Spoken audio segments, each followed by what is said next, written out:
आपको बताते हैं कि बिहार में चुनावी हलचल के बीच चुनाव आयोग भी बहुत ही सक्रिय हो गया है और उसने भी अपने कार्यक्रमों को तेज कर दिया है। कुछ ही महीनों में बिहार में असेंबली का चुनाव का ऐलान हो सकता है। इसी साल के आखिर तक चुनाव होना है, तो जाहिर है कि जो राजनीतिक दल हैं वो अपने एजेंडे को लोगों के बीच लेकर जा रहे हैं।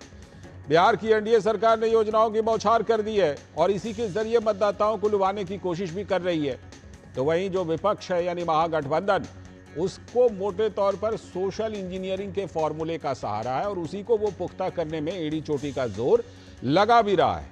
लेकिन सियासी दलों के पुख्ता इंतजाम के साथ ही अब चुनाव आयोग भी वोटर लिस्ट को पुख्ता बनाने की पहल को तेज कर रहा है।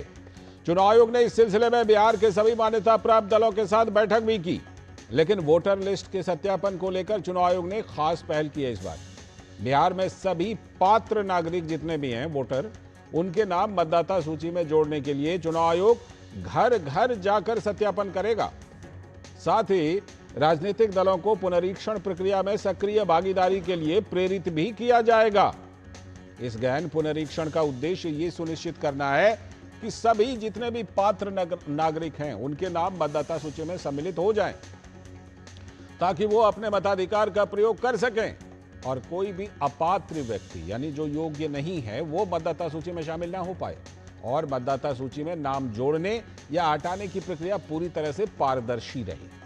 इस पुनरीक्षण के दौरान चुनाव आयोग भारत के संविधान के अनुच्छेद 326 और जन प्रतिनिधित्व अधिनियम 1950 की धारा 16 में उल्लिखित मतदाता के रूप में पंजीकरण की पात्रता और अयोग्यता संबंधी प्रावधानों का पूरी तरह से पालन करेगा। यदि किसी राजनीतिक दल अथवा मतदाता द्वारा कोई दावा या फिर आपत्ति दर्ज की जाती है तो सहायक निर्वाचक रजिस्ट्रेशन अधिकारी संबंधित मामले की जांच करेंगे और स्वतंत्र और निष्पक्ष चुनाव कराने के लिए निर्वाचक नामावली यानी ईआर की सत्यनिष्ठा बनाए रखना जरूरी है।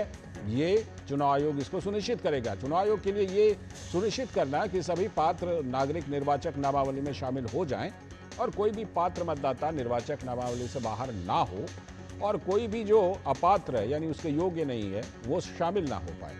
तो निष्पक्ष चुनाव के लिए ये सब तो बेहद जरूरी है, लेकिन बड़ा सवाल यह है कि सही पात्र की पहचान कैसे हो। जाहिर है कि हर मतदाता को अपनी पहचान तो साबित करना जरूरी है, लेकिन कुछ सियासी दल सिर्फ पहचान की बात सुनकर ही ऐसे बिदक जाते हैं। बिहार में आरजेडी और सीपीआई-एमएल ने इस सत्यापन पर आपत्ति दर्ज कर दी है। उन्हें इस बात का अंदेशा है कि इसमें कई लोग वोटर की प्रामाणिक जानकारी देने में असमर्थ होंगे और उनका नाम कट जाएगा।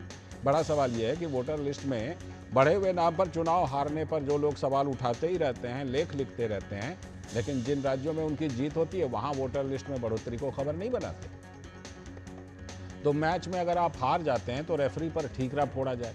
इससे पहले चुनाव आयोग ने बिहार में पुख्ता इंतजाम तो कर लिया इस बार, लेकिन फिर भी क्या गारंटी है कि आगे चल करके लोग आरोप ना लगाएंगे राजनीतिक दल और राजनेता।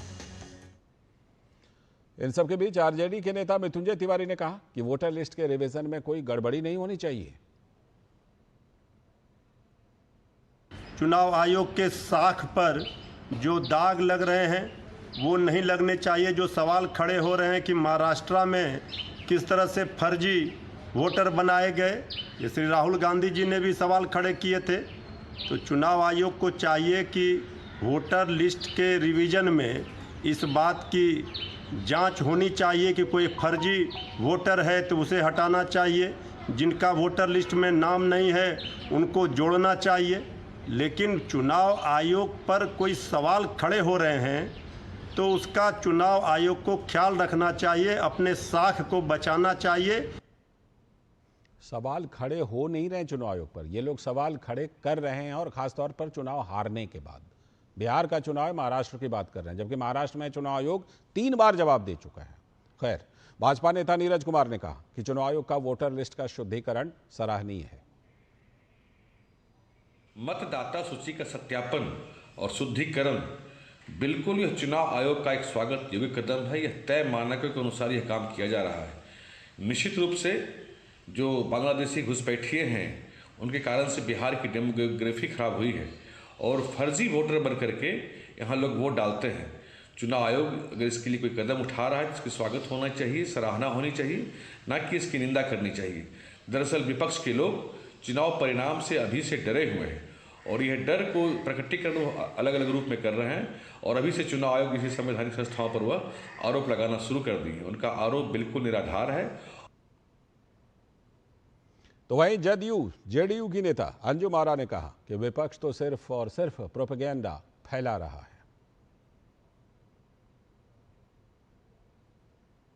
देश का कोई भी नागरिक कहीं पैदा हो, वो वोटर कहीं का हो सकता है, इसे कौन नकार सकता है।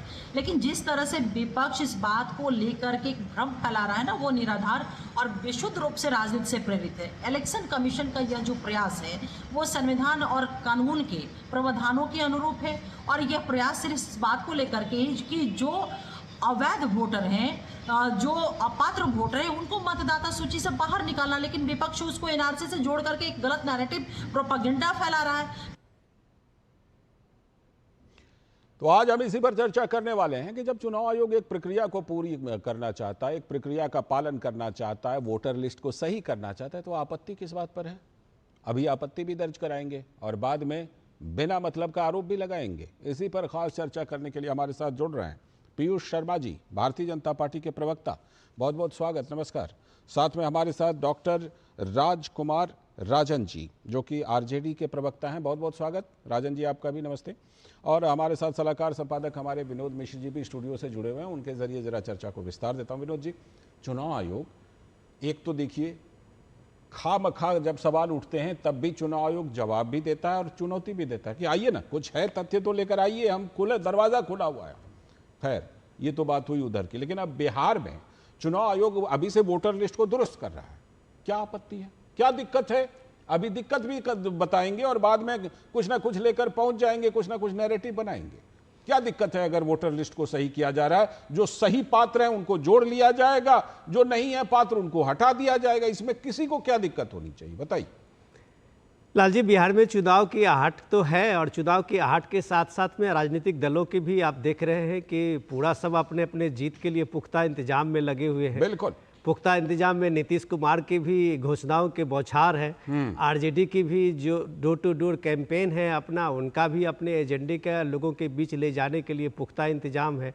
तो जाहिर सी बात है, जब पॉलिटिकल पार्टी अपने पुख्ता इंतजाम में लगे हुए हैं तो चुनाव आयोग को भी अपने पुख्ता इंतजाम करने होंगे। बेशक। और ये पुख्ता इंतजाम जो चुनाव आयोग ने इस बार बिहार में शुरू किया है, वो आप कह सकते हैं कि ये एक आइडियल साबित होने वाला है। इसलिए कि देखिए, हम लोग ये बात जानते हैं कि इलेक्शन कमीशन के 3 स्टेक होल्डर हैं। इलेक्शन कमीशन के साथ में जो पॉलिटिकल पार्टीज हैं और वोटर्स हैं, इन तीनों के साथ में ही इलेक्शन कमीशन होता है। तो आपको हमें ये ध्यान रखना पड़ेगा कि इसमें किसी मतदाता का जब सूची बनती है तो उसमें ना छूटे। यह एक सबसे बड़ी प्रायोरिटी है कि 18 साल से ऊपर के जो भी नागरिक हैं इस देश के, उसको नहीं छूटना चाहिए। बिल्कुल। और लेकिन उसके साथ एक ये भी है कि उसमें किसी गलत लोगों का नाम शामिल नहीं होना चाहिए। तो ये दोनों चीज इलेक्शन कमीशन के सामने में ये चैलेंज होता है। बेशक। तो ये इस बार जो इलेक्शन कमीशन ने इसकी सत्यता और प्रामाणिकता को लेके जो बात शुरू की है जी, जिसमें घर घर जाके बीएलओ जाएंगे और वो लोगों का जो जानकारी है वो तो लेंगे ही लेंगे, साथ साथ उन्हें इस बात का सेल्फ एफिडेविट देना पड़ेगा कि वो यहाँ के नागरिक। और किस तरह से यह स्वच्छ और निष्पक्ष तरीके से काम करती है, देश की जनता और बिहार की जनता जानती है। यदि बिहार के निर्वाचन आयोग द्वारा इस प्रकार के अंतिम गहन पुनरीक्षण कार्य करने का फैसला लिया गया है, तो बिहार के सभी दलों को इसकी सराहना करनी चाहिए। और अभी राष्ट्रीय जनता दल के प्रवक्ता यह कह रहे थे कि यह चुनाव के मात्र 3-4 महीने पहले यह क्यों आवश्यकता पड़ी। मैं इन्हें बताना चाहता हूं, चुनाव के 1 वर्ष पहले की इन्होंने चर्चा की। 1 अक्टूबर 2025 इसकी अंतिम तारीख है। 1 अक्टूबर 2025 को यदि बिहार के वैसे लाखों युवा जिनकी उम्र 18 वर्ष पूरी हो रही है, वे इस बार 2025 के बिहार विधानसभा चुनाव में अपने मत देने का काम करेंगे, तो इसमें परेशानी की क्या बात है। और यदि 1 साल पहले, 1 वर्ष पूर्व जनवरी में कार्य होते तो लाखों युवा वंचित रह जाते। तो चुनाव आयोग द्वारा इस प्रकार के जो सराहनीय कार्य किए जा रहे हैं, और तो हमारी सरकार द्वारा ठीक देखिए, है। चुनाव आयोग क्या है? चुनाव आयोग पर तो किसी को भी प्रश्न चिन्ह जी। खड़ा करना यह अधिकार नहीं उनकी है। आपत्ति है कि लेकिन उनके वोटर कट जाएंगे, उनको लगता है उनके अरे ये वोटर प्रमाण वोटर- पत्र नहीं दे पाएंगे। ये वोटर कट जाएंगे तो इसका कौन ऐसा व्यक्ति है जो यह प्रमाण नहीं दे सकता है कि हम बिहार के वासी हैं? कौन ऐसा व्यक्ति है जो यह प्रमाण नहीं दे सकता है कि सचमुच वह भारतीय है, सचमुच वह बिहारी है?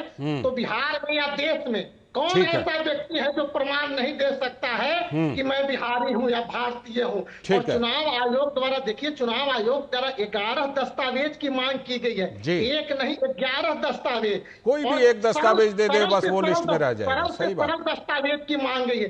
अब किस व्यक्ति के पास आधार कार्ड नहीं है? ठीक है। आज के समय में किस व्यक्ति के पास वोटर पहचान पत्र नहीं है? बिल्कुल। किस व्यक्ति के पास राशन कार्ड नहीं है? किस व्यक्ति पासपोर्ट नहीं है? ठीक किस है। व्यक्ति के पास मैट्रिक की पास की सर्टिफिकेट नहीं है? ऐसे 11 दस्तावेज चुनाव आयोग द्वारा निर्धारित ठीक है, किए आपका गए हैं। पॉइंट आ गया और कि चुनाव किसी भी आयोग- कोई भी एक दस्तावेज दीजिए, आपका चुनाव सत्यापन आयोग हो का जाएगा। ठीक है। चुनाव आयोग का सख्त निर्देश है ठीक, ठीक। कि पारदर्शी और सटीक तरीके से इसकी जांच हो, लौटता और हूं जो पीयूष भी इसमें पात्र हैं वे उन सारे पात्र व्यक्तियों का मतदाता सूची में नाम दर्ज हो, और जो भी इसकी पात्रताएं पूरा नहीं लौटता करते हूं पीयूष जी, ठीक है। उनको अलग करने का काम किया ठीक, जाए। ठीक, ठीक, तो लौटता इसमें हूं। किसी को क्या आपत्ति होनी बिल्कुल चाहिए? नहीं होनी चाहिए लेकिन- आपत्ति, सही बात है। लेकिन और किसी को आपत्ति कोई बाद में दर्ज लेकिन- कराते हैं, लेकिन लेकिन आपत्ति बिहार बाद क्या में है दर्ज ना, कराते हैं। इससे एक पहले बटला ये से अच्छा, फिर रुक आएंगे जाइए। आपके पास, रुक जाइए। एक बटला से रुक फिर आएंगे आपके आ पास रहे हैं, सर, आ रहे हैं, फिर पीयूष जी आएंगे। आ रहे हैं, वापस आ रहे हैं। विनोद जी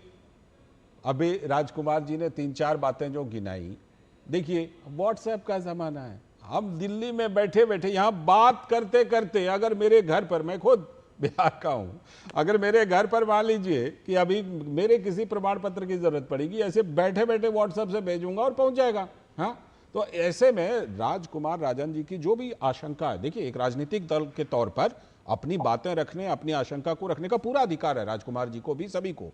लेकिन जो बातें उन्होंने रखी हैं, आपको लगता है आज के इस युग में इन बातों का कोई महत्व है कि भाई हम 1000 किलोमीटर दूर बैठे हैं तो हम अपना प्रमाण पत्र नहीं दे पाएंगे?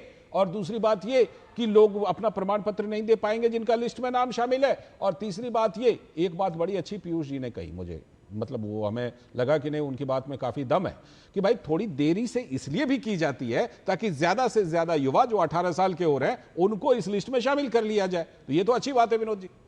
मैं राजन जी का सुन रहा था, पीयूष जी का भी सुन रहा था। राजन जी के अपने तर्क हैं, लेकिन वो क्या है कि आधा सच है, और आधा सच ज्यादा खतरनाक होता है। तो पूरा सच राजन जी ये है कि आप महाराष्ट्र की बात करते रहे, करके ही शुरुआत किए थे अपने बात जी। को। तो राहुल गांधी महाराष्ट्र में इलेक्टोरल रोल में जो नंबर्स एमपी के चुनाव के बाद जो एमएलए के चुनाव में बढ़ा, उसकी बात तो कर रहे हैं। लेकिन राहुल गांधी एक बार भी तेलंगाना में जो 3% वोट एमएलए के चुनाव में बढ़े, उसकी बात तो नहीं कर रहे। क्यों नहीं वहां कर जीत रहे? गए वो। आप अगर जीतते हैं तो इलेक्टोरल रोल सही है, अगर आप वहां हार जाते हैं तो आपको इसमें फर्जी वोट दिखता है। तो ये फर्जी वोट, आपके ही प्रवक्ता है मृत्युंजय तिवारी, वो कह रहे थे अभी कि फर्जी वोट किसी भी तरह शामिल नहीं होना चाहिए। ये हर पॉलिटिकल पार्टी कहते हैं फर्जी वोट शामिल नहीं होना चाहिए। इलेक्शन कमीशन के सामने में प्रायोरिटी ये है कि लाल जी की शहरीकरण हुआ है, बिल्कुल। गांव से लोग बड़ी तादाद में पलायन किए हैं, पटना से लेके और छोटे छोटे शहरों से लेके और कई जगह पलायन किए हैं। जी। बिहार के नागरिक को इसमें जोड़ना है कि कोई मतदाता जो बिहार के हैं वो छूटे नहीं शहरीकरण के होने के बाद। तो आप कैसे ये बात कह रहे हैं कि लोगों के पास पेपर नहीं है? बॉस, आज की तारीख में जितने सोशल वेलफेयर स्कीम है, डिजिटल पेमेंट हो रहा है, क्या बगैर कागज के हो रहा है क्या? 80 करोड़ से इस देश में ज्यादा लोगों को राशन मिल रहा है, क्या बगैर कागज का मिल रहा है क्या? कागज दिखा के ले रहे हैं लोग। अगर आज के दो में जितने किसान हैं उनको प्राइम मिनिस्टर का किसान सम्मान निधि मिलता, बिना कागज के मिल रहा है। इतने सारे दर्जनों स्कीम है जो पेपर वेरिफिकेशन के बाद ही गवर्नमेंट ऑफिस ने उनको दिया है। जी। अब अगर उनको पहचान पत्र मिलने के बाद अगर वोटर्स वो हैं, उनको अगर कुछ पेपर सत्यता प्रमाणित के लिए मांगा जा रहा है, इसमें ये आप एनआरसी और सीएए की राजनीति करने पे तुले हुए हैं। ये बात कहिए साफ साफ ये कि एंगल है। आप उसमें ये दिखाने की कोशिश कर रहे हैं कि जो बात बीजेपी के प्रवक्ता अभी कह रहे थे, इलीगल माइग्रेंट्स की बात कर रहे थे, आप उसको एक मुद्दा बनाने जा रहे ठीक हैं। है। प्रामाणिकता की बात को आप भी स्वीकार करते हैं, ये अच्छी चीज है। आप बिल्कुल बताइए। राजकुमार राजन जी, देखिए आपने जो पिछली बार जो कारण बताए ना, उन कारणों में तो जाहिर सी बात है कि उन कारणों पर हमने बात कर ली, लेकिन मुझे लगता है कि आप अभी खुलकर बोल नहीं रहे हैं कि असली आशंका क्या है, हैं? असली आशंका कहीं ये तो नहीं है कि जो अवैध घुसपैठिए किसी भी तरह से वोटर लिस्ट में शामिल हो गए हैं, आपको लगता है कि वो अवैध घुसपैठियों का नाम कटेगा? आपको ऐसा लग रहा है? असली बात क्या ये है? अगर ये है तो खुलकर बोलिए, बोलने में कोई दिक्कत नहीं है, बोलिए। देखिए लालचंद जी, ये मैंने पहली बात यहीं से शुरू की थी कि चुनाव आयोग एक संवैधानिक संस्था है। अगर उस पर कोई आक्षेप आता है, यह निर्णय बहुत सोच समझ कर लेना चाहिए। महाराष्ट्र के चुनाव में जो राहुल गांधी प्रश्न उठाए थे, क्या उसके पुख्ता जवाब दिए गए? बहुत ज्यादा, एक तीन एमएलए गुना एमपी के पेज चुनाव में सुन 3 लीजिए, बार। लालचंद जी सुन लीजिए, सुनाइए सुनाइए। एमपी के चुनाव और एमएलए के चुनाव के बीच बहुत कम समय था। हाँ पीयूष जी, आ रहा हूं पीयूष जी, उस दीजिएगा कम जवाब। समय में 40 लाख मतदाताओं को जोड़ दिया गया। कि क्या यह वैज्ञानिक तौर पर यह संभव है? वैज्ञानिक तो कि उस छोड़िए, कम वो समय तो में पहले 40 का लाख रिकॉर्ड मतदाता उन्होंने जोड़ दे पाएंगे। दिया कि अभी आप प्रश्न जितने वहां से लाख खड़ा होता है। मतदाता को जोड़ने की बात कह रहे हैं, इतिहास में उससे ज्यादा हो चुका है।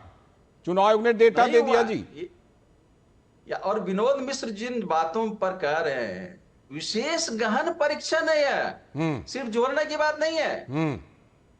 आप नहीं, उन सिर्फ मतदाताओं जोड़ा नहीं को जाएगा, उसमें हटाया विशेष भी गहन जाएगा, परीक्षण ये बात करेंगे सच है। तो 2003 से पहले जिसके ये बात मतदाता सच है, सूची हटाया में भी है। जाएगा जो अवैध होंगे। ये आपने सही कहा, मैं आपसे सहमत हूं, हटाया भी जाएगा। पीयूष जी को जवाब वही देना कह चाह रहे रहे थे, कि बोलिए पीयूष जी, इतने जवाब कम दीजिए। इतने कम समय में क्यों लालचंद- किया जा रहा है? लालचंद जी, सवाल यह है बार ये महाराष्ट्र कि की नए चर्चा नाम रहती जुड़ रहे है। हैं तो कीजिए आप, लेकिन पुराने नाम को भी परीक्षण कर रहे हैं। उसके महाराष्ट्र लिए का भी दस्तावेज आधा मांगा अधूरा जा जिक्र रहा कर है। रहे हैं, खाली राहुल इतने गांधी जी के कम आरोप का समय जिक्र क्यों कर रहे हैं, लिया जा चुनाव आयोग रहा के है? जवाब का जिक्र नहीं कर रहे हैं। राजन जी, आप पार्टी के प्रवक्ता हैं, पुराने लोगों में कल आप ही ये शिकायत लेके इलेक्शन कमीशन में जाएंगे कि इस आदमी का डेथ हो गया था और इसका वोटर लिस्ट में, इलेक्टोरल जी। में नाम कैसे है? या ये बच्चा आपने ही जवान हो कहा गया, इसका है नाम नहीं आया। 2003 के बाद ये पहली बार ऐसे पुनरीक्षण की बात बिहार में हो रही है। बिल्कुल। अब आप सोचिए कि इतने कालखंड में कितने लोगों का डेथ हो गया होगा। जी। अगर आप इलेक्शन कमीशन का एक पुख्ता इंतजाम चाहते हैं, तो इलेक्शन कमीशन ने तो कहां लोगों को कहा है कि हम तुमको भेजना है? घर घर वो बीएलओ जा रहे हैं। हाँ। वो बीएलओ आपके अपॉइंटेड लोग हैं। आप अपने बीएलओ को इसके लिए ट्रेंड कीजिए। हर पार्टी के बीएलओ होते हैं, हर पार्टी के बीएलओ इसमें इलेक्शन कमीशन के इस अभियान में शामिल होते हैं। तो सवाल ये है कि आप लोग मनसा पे सवाल उठा देते हैं। सीधे सीधे एक निष्पक्ष, नहीं, मनसा पर सवाल ट्रांसपेरेंट उठाने- तरीके से मनसा चुनाव पर हो, सवाल- इसके बाद सीधे सीधे आप मनसा पे सवाल उठा देते हैं। ये बात पीयूष जी कह रहे हैं, अब उनके भी सुन लीजिए। ठीक है, पीयूष जी को जवाब देना चाहे, नहीं, पीयूष जी नहीं, बोलिए, पीयूष जी का मैं जवाब ये दीजिए। कह रहा हूं कि मनसा पर सवाल उठाने का इतिहास रहा है। इतिहास और तो उस बस मनसा पर जब सवाल उठते हैं, हाँ, तो हाँ। इसको चुनाव आयोग 2 चरणों में भी कर सकता था। हाँ, किन चीजों को? आप पुनरीक्षण को? नए मतदाताओं की सूची अलग बनाते। हाँ। पहले से जुड़े हुए उसकी जांच परीक्षण पहले कर लेते। नहीं, एक साथ हो रहा है तो इतनी क्या दिक्कत है? जल्दबाजी क्यों है कि एक ही काम को 2 बार क्यों किया जाए? जाए? एक ही काम को क्यों इतनी 2 बार जल्दबाजी करेंगे? क्यों है? राजकुमार राजन जी, दोनों काम एक साथ हो जाएगा। पीयूष जी जवाब दीजिए, बोलिए। लालचंद जी, आज का समय ऐसा है कि हर भारतीय, हर बिहारी, यदि भारतीय है, बिहारी है, तो उसका मौलिक अधिकार है वोट देना। और उस व्यक्ति को, उस नागरिक को वोट देने के अधिकार से कोई नहीं रोक सकता है। कोई ऐसी शक्ति नहीं है जो नागरिक को, जो उस व्यक्ति के वोट देने के अधिकार से रोक सकती है। यदि वह पात्र है, यदि वह भारतीय है, वह बिहारी है, तो इन लोगों को, हर सरकार के हर कार्य को, चुनाव आयोग के हर कार्य को, जो जनहित के कार्य होते हैं, जो विकास के काम होते हैं,